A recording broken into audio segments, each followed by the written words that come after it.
Hi అండి. చాలా రోజులైంది తిరుపతిలో మళ్ళీ ఈవెంట్ చేసుకుని. యాక్చువల్లీ అందరూ నాగేశ్వరరావు గారు మనవడు, నాగార్జున గారు అబ్బాయి అఖిల్ చాలా ఆరగెంట్గా బిహేవ్ చేస్తారు, ఇది అది అని అనుకుంటారు. కానీ ఈ సినిమాలో పాపం ఆయనకి నేను ఎక్కువ స్టారీ ట్రాంటమ్స్ చూపించి ఆయన నాకు చూపించడం కంటే ఆయన నాకు ఫోన్ చేస్తే ఎత్తేవాడిని కాదు, ఆయనకి నేను సరిగ్గా రెస్పాండ్ అయ్యేవాడిని కాదు. పాపం నాతో పని చేయడానికి ఆయన కష్టపడ్డారు, ఈసారి నేను ఆయనతో కష్టపడలేదు.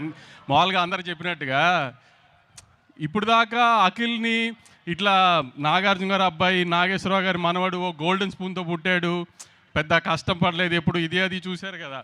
లాస్ట్ 1 వీక్ 10 డేస్ నుంచి ట్రైలర్ వచ్చినప్పటి నుంచి, సోల్ ఆఫ్ లైన్ వచ్చినప్పటి నుంచి మామూలు బయట ఫ్రెండ్స్తో కానీ ఎవరితో మాట్లాడుతున్నా అఖిల్ ఫస్ట్ టైం కష్టపడినట్టు కనబడుతుంది కదరా అనేవారు.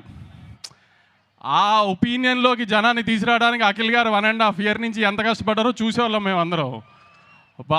ఆమె బ్రహ్మాజీ గారు వీళ్ళు చెప్పినట్టు ఇంకా అసలు ఒక ప్రొడక్షన్ మేనేజర్గా పనిచేయడం ఒకటే తక్కువైంది సెట్లో. ఆయన అంతా ఈ సినిమా మాత్రం ఎట్టి పరిస్థితుల్లో ఏ రకమైన చిన్న మిస్టేక్ కూడా జరగకూడదు ఆయన సైడ్ నుంచి అన్నది ఎంత జాగ్రత్తగా అన్ని తీశారని ఇంకా జూలై 10th మీరు చూసి మీరు చెప్పడమే తప్పితే ఇంకా మేము ఎంత చెప్పినా మా గొప్ప మేము చెప్పుకున్నట్టే ఉంటుంది. ఇంటర్వెల్ లాస్ట్ 40 minutes గ్యారంటీ కంగు తింటారు మీరు. అది మళ్ళీ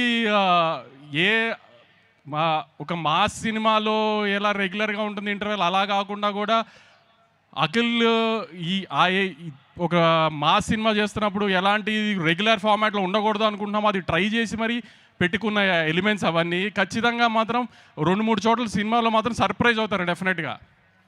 ఆ స్క్రీన్ ప్లేలో ఆ కేర్ తీసుకున్నాడు నందు. అందుకే అఖిల్ చాలాసార్లు చెప్పారు ఇది ఒక భారతం మహాభారతం అని. ఎందుకంటే ట్రైలర్లో నాగార్జున గారు ఒకటి చెప్పినట్టు క్యారెక్టర్లు రంగులు మారుతాయని, అలా ఒక్కొక్క క్యారెక్టర్ ఒక్కొక్క షేప్ తీసుకుంటున్న కొద్దీ అఖిల్ గారు దాంట్లో ఆ కథలో ఎలా ఫ్లోట్ అయ్యారు ఏంటి అనేది చాలా బాగా స్క్రీన్ ప్లే చేశాడు నందు.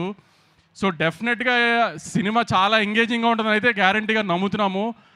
సో జూలై 10th ఖచ్చితంగా మీరు ఎవరు డిసప్పాయింట్ అవ్వరు. ఇంకా ఏ స్థాయిలో ఒక్కొక్కరికి నచ్చుతుంది అనేది జూలై 10th సాయంత్రం నుంచి మీరందరే మాకు చెప్పాలి. కానీ మళ్ళీ బల్లగుద్ది చెప్తున్నాం, ఈసారి మాత్రం అఖిల్ డిసప్పాయింట్ చెయ్యరు. అస్సలు ఆ ఒక్క సెకండ్ కూడా మీరు ఆ భయం పెట్టుకోకుండా థియేటర్కి వచ్చి సినిమా చూడొచ్చు. మీరు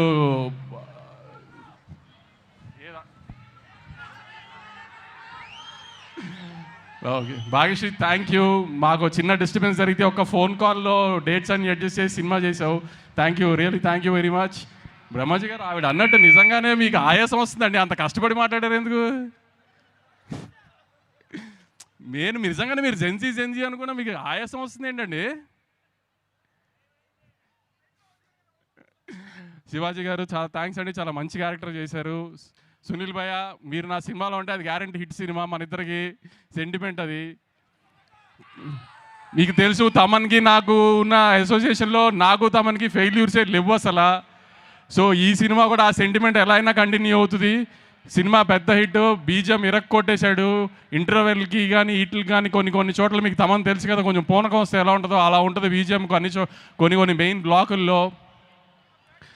ఇప్పుడు నవీన్ గురించి ఏమైనా పొగిడినా మీరు మళ్ళీ తిడతారు కాబట్టి ఇప్పుడు ఆ టాపిక్ వద్దు, సక్సెస్ మీట్లో మాట్లాడుకుందాం. ఇంకెవరన్నా మిస్ అయ్యి ఉంటే I'm sorry. Suma garu thank you. Thank you so much Vamsi garu for all the passion that you have towards film making. Nag sir గురించి నేను చెప్తే బాగుండదు, అందుకని నేను ఇప్పుడు ఏం మాట్లాడదలుచుకోలేదు. సార్ హిట్ కొట్టేసిన మాట్లాడదాం సార్ మన ఇద్దరం జూలై 10th తర్వాత. Okay, thank you so much Vamsi గారు, థ్యాంక్ యూ.